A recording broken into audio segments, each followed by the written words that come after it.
नमस्कार. सात जन्माची सतीश आणि प्रीती भाग 98 मध्ये तुम्हा सर्वांचं स्वागत आहे. कार्तिकची गाडी केव्हाच पुढे निघून गेलेली असते, तर सतीश आणि प्रीतीची टू व्हीलर त्यांच्यापासून खूपच दूर होती. तो रस्ता हा जरा शांत असतो, दोन्ही बाजूला झाडं आणि अंधार पसरलेला होता. त्या रस्त्यावर लोकांची जास्त वर्दळ दिसत नव्हती. दोघे गाडीवर शांत बसले होते, कोणीच कोणाशी बोलत नव्हतं. प्रीती गाडीवर जरा ताठ बसलेली असते, हात नीट धरून, ओढणी थोडी सावरून. सतीश गाडी चालवत मध्येच आरशातून तिला पाहत असतो. प्रीतीचा चेहरा ताणलेला, डोळे खाली, केस वाऱ्याने हलके सोडत होते. त्या शांततेत फक्त गाडीचा हलकासा आवाज आणि वाऱ्याची सरसर ऐकू येत असते. तेव्हा रस्त्यावर अचानक खड्डा येतो, गाडी थोडी जोरात हलते. प्रीती एकदम दचकते आणि नकळत सतीशच्या खांद्यावर हात ठेवते. सतीश लगेच मागे वळून पाहतो, तेव्हा प्रीती लगेच हात मागे घेते. तेव्हा सतीश प्रीतीला म्हणतो, मला जरी धरायचं नसलं तरी बाजूला कुठेतरी धरून नीट बस, नाहीतर पडशील कुठेतरी. त्याच्या आवाजात राग नाही, फक्त हलकीशी मजा होती. प्रीती लगेच तोंड वाकडं करत म्हणते, मी बसले व्यवस्थित, पण तू जरा नीट गाडी चालव. तेव्हा ती मुद्दाम दोन्ही हात घट्ट पकडते. ते पाहून सतीश हलकसं हसतो, पण काही बोलत नाही. थोड्या वेळाने गाडीचा वेग हळूहळू कमी होतो आणि गाडी बंद पडते. या गाडीला काय झालं आता, असं सतीश स्वतःशीच म्हणतो. शेवटी तो गाडी साईडला घेतो. प्रीती खाली उतरते. आसपास नजर फिरवते, सगळीकडे शांतता असते. सतीश गाडी चेक करत असतो की नेमकं काय झालंय. तेव्हा तो गाडीची टाकी उघडतो, एक नजर टाकतो आणि तो क्षणभर थांबतो. मग डोक्यावरून हात फिरवत म्हणतो, अरे हे काय, गाडीतलं पेट्रोल संपलंय. प्रीती एकदम मोठ्याने म्हणते, काय? इथे एवढी शांतता आहे, लोक दिसत नाहीत आणि पेट्रोल पंप सुद्धा जवळ नाही, आता काय करायचं? तेव्हा ती थोडी रागावत सतीशला म्हणते, बाहेर निघताना गाडीत पेट्रोल आहे का नाही बघायचं ना. सतीश जरा वैतागून म्हणतो, ही माझी गाडी नाही, कार्तिकची आहे. पण तरीही बघायला पाहिजे होतं, असं प्रीती म्हणते. तिकडे थिएटर जवळ कार्तिकची गाडी थांबते. सगळ्या मुली गाडीतून उतरतात. तिकीट आधीच काढलेली होती. पॉपकॉर्न, कोल्ड्रिंक हातात घेऊन ते सगळेजण आत जातात. तेव्हा थिएटरमध्ये आधीच पिक्चर सुरू झालेला होता. तेव्हा सतीश लगेच कार्तिकला फोन करतो. रिंग जाते, पण कार्तिक फोन उचलत नाही.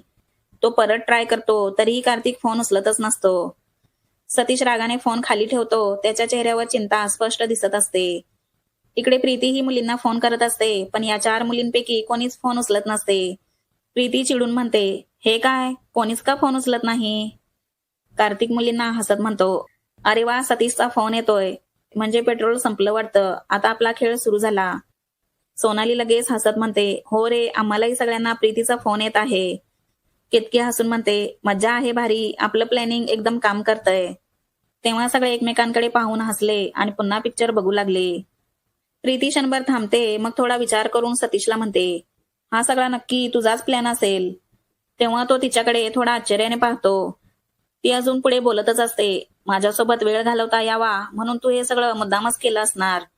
ती सतत बोलत असते, सतीशला काहीच बोलायला देत नसते. सतीशला काय बोलावं ते सुचत नसतं. शेवटी तो एकदम पुढे येतो आणि अचानक प्रीतीच्या तोंडावर हात ठेवतो. बस कर प्रीती. तेव्हा दोघे एकदम जवळ उभे होते. प्रीती डोळे मोठे करून त्याच्याकडे पाहत असते. तिच्या चेहऱ्यावर एकच भाव असतं, सोड मला. ती हलकेच हात झटकायचा प्रयत्न करत असते. हात काढ माझ्या तोंडावरून. तेव्हा सतीश हात अजून क्षणभर तसाच ठेवतो आणि शांत पण ठाम आवाजात म्हणतो, तुझ्यासोबत फिरण्यासाठी मी मुद्दाम हे सगळं करेन, इतकी काही हौस नाही मला. तो डोळ्यात डोळे घालून म्हणतो आणि हात खाली घेतो. जरा शांत रहा प्रीती, मला विचार करू दे, आता काय करायला हवं ते. प्रीती काही बोलत नाही. ती थोडी बाजूला जाते, ओढणी नीट गुंडाळते आणि रस्त्याकडे पाहत उभी राहते. तिचा राग कमी झालेला असतो, पण मनात गोंधळ असतो. सतीश आणि प्रीती दोघेही रस्त्याच्या कडेला उभे राहून येणाऱ्या जाणाऱ्या गाड्यांकडे पाहत होते. एखादी गाडी जवळ आली की सतीश हात दाखवायचा, प्रीती थोडी पुढे यायची, पण एकही गाडी थांबत नव्हती. कोणी हॉर्न वाजून पुढे निघून जात होतं, कोणी लक्षच देत नव्हतं. काही वेळाने दोघांच्याही लक्षात आलं, इथे कोणीही लिफ्ट देणार नाही. तेव्हा सतीश गाडी नीट साईडला लावतो, लॉक करतो आणि खोल श्वास घेत म्हणतो, चल आता, चालत जाण्याशिवाय आपल्याकडे दुसरा काहीच पर्याय नाही. प्रीती थोडी वैतागून म्हणते, काय एवढं लांब चालत जायचं? तो तिच्याकडे पाहून विचारतो, ओ मॅडम, मग तुमच्याकडे दुसरा कोणता पर्याय आहे का? प्रीती लगेच मान हलवत म्हणते, नाही. सतीश हलकसं हसून म्हणतो, मग चल आता गप्प. तेव्हा दोघेही काहीच न बोलता त्या शांत अंधाऱ्या रस्त्यावर शेजारी शेजारी चालत होते. थोडं अंतर चालून झाल्यावर प्रीती अचानक थांबते. सतीश मात्र 2-4 पावलं पुढे गेलेला असतो. काही क्षणात त्याला जाणवतं तेव्हा तो मागे वळून पाहतो. प्रीती रस्त्याच्या कडेला दमून उभी असते. तिचा श्वास जड झालेला असतो. काय हे? तो आश्चर्याने म्हणतो आणि लगेच परत तिच्याकडे येतो. चल ना प्रीती, का थांबलीस? प्रीती वैतागून म्हणते, मी थकले बाबा आता, मी पुढे चालू शकत नाही. तेव्हा सतीश डोळे मोठे करून म्हणतो, मग काय करणार प्रीती? रात्रभर इथे झोपतेस का? प्रीती लगेच उत्तर देते, रात्रभर इथे नाही बाबा. तेव्हा तो हसतो आणि क्षणभर विचार करून म्हणतो, अगं बघ प्रीती, तिकडे काय आहे? कुठे? प्रीती नकळत तिकडे पाहते आणि लगेचच सतीश तिला उचलून घेतो आणि चालायला लागतो. ए सतीश, हे काय? प्रीती गोंधळून म्हणते, सोड मला, खाली उतरव. ती त्याच्या छातीवर शर्टवर हलकेच हाताने मारत असते. सतीश शांतपणे म्हणतो, तुला चालायचं नाही, इथे थांबायचं पण नाही, मग काय करायचं सांग? आता प्रीती प्लीज तू जरा गप्प बस, असं तो ठामपणे म्हणतो. तेव्हा प्रीती थोड्या रागाने त्याच्याकडे पाहते. सतीश हसून म्हणतो, असं एवढ्या रागाने माझ्याकडे पाहू नकोस, पुढे बघ. मग प्रीती त्याच्या शर्टला घट्ट धरते आणि चेहरा थोडा वळवते. थोडं अंतर गेल्यावर सतीश मुद्दाम दमल्यासारखा म्हणतो, बाप रे, किती वजन आहे तुझं, आणि लगेच तिला खाली ठेवतो. काय म्हणाला सतीश? प्रीती रागात म्हणते आणि हाताने त्याच्या पाठीवर मारत त्याच्या मागे धावते. तेव्हा सतीश फक्त हसत पळत असतो. त्या अंधाऱ्या रस्त्यावर प्रत्येक पावलासोबत दम वाढत होता. चिडचिड होती, थोडंसं हसू आणि थोडासा रागही होता. पण त्या सगळ्यात न कळत वाढत गेलेली जवळीक होती. तो प्रवास आता फक्त चालण्याचा नव्हता, तो दोघांना एकमेकांच्या अजून जवळ घेऊन येणारा झाला होता. थोडं अंतर चालून झाल्यावर पुढे एक चौक येतो. चौकाच्या मधोमध झाडाखाली एक लहानसा कट्टा असतो. दोघांचीही नजर त्या कट्ट्यावर पडते आणि सतीश थकलेल्या आवाजात म्हणतो, बस, आता मी पुढे चालू शकत नाही. प्रीती लगेच मान हलवत म्हणते, हो खरंच, आता मला पण चालणं शक्य नाही. क्षणभर दोघेही एकमेकांकडे पाहतात आणि मग कट्ट्यावर जाऊन बसतात. तेव्हा झाडाच्या पानातून वाहणाऱ्या वाऱ्याचा हलकासा आवाज ऐकू येत होता. चौकातून अधूनमधून एखादी गाडी जात होती. त्याशिवाय आजूबाजूला पूर्ण शांतता होती. सतीश थोडा श्वास घेत म्हणतो, आपण इथेच बसूया, पिक्चर सुटायची वेळ होत असेल. कार्तिक पिक्चर संपल्यानंतर तरी आपल्याला फोन करणारच. प्रीती हळूच म्हणते, हो, इथेच बसून आपण त्यांची वाट पाहूया. थोड्या वेळाने सतीश तिच्याकडे वळून विचारतो, तुला काही हवं का? पाणी किंवा काही खायचं? प्रीती थोडा विचार करून म्हणते, हो, थोडं पाणीच हवं होतं.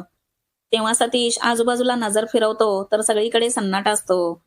इथे तर काहीच नाही, तो हलकसं म्हणतो. सॉरी प्रीती, पण आता तुला तसंच बसावं लागेल. तो घड्याळाकडे पाहत म्हणतो, आता बराच वेळ झाला आहे. पिक्चर जवळजवळ संपत आला असेल. कार्तिकचा फोन येईलच, तू थोडा वेळ तशीच बस. प्रीती हलकसं हसत म्हणते, काही हरकत नाही सतीश. दोघेही कट्ट्यावर शांत बसले होते.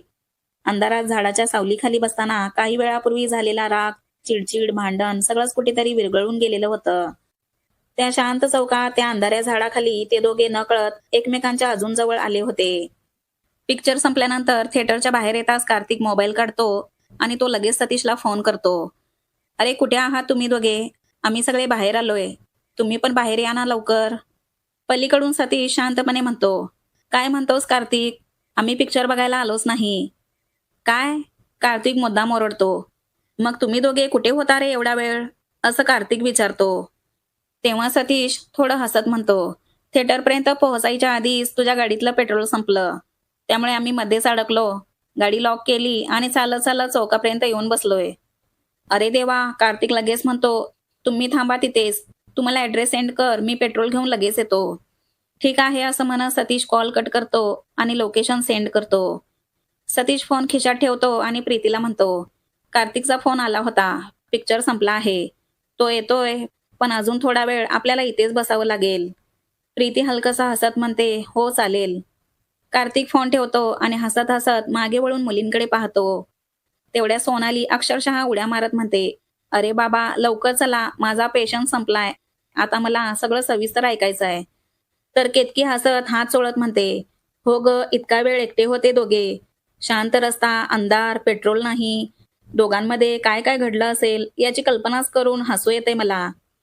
नीता डोळे चमकवत म्हणते, आज पिक्चर बघून नाही तर यांची स्टोरी ऐकून आपले पैसे वसूल होणार आहेत.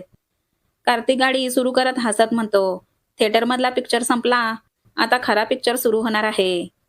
सगळे जोरात हसू लागले. त्या हास्यामध्ये खोडकरपणा आणि आपल्या प्लॅनमुळे काय काय झालं असेल ही मजा भरलेली असते. 7 जन्माची सतीश आणि प्रीतीचा हा भाग तुम्ही किती एन्जॉय केला हे मला कमेंट करून सांगा. आणि हा भाग आवडला असेल तर लाईक, शेअर आणि चॅनलला सबस्क्राईब करा.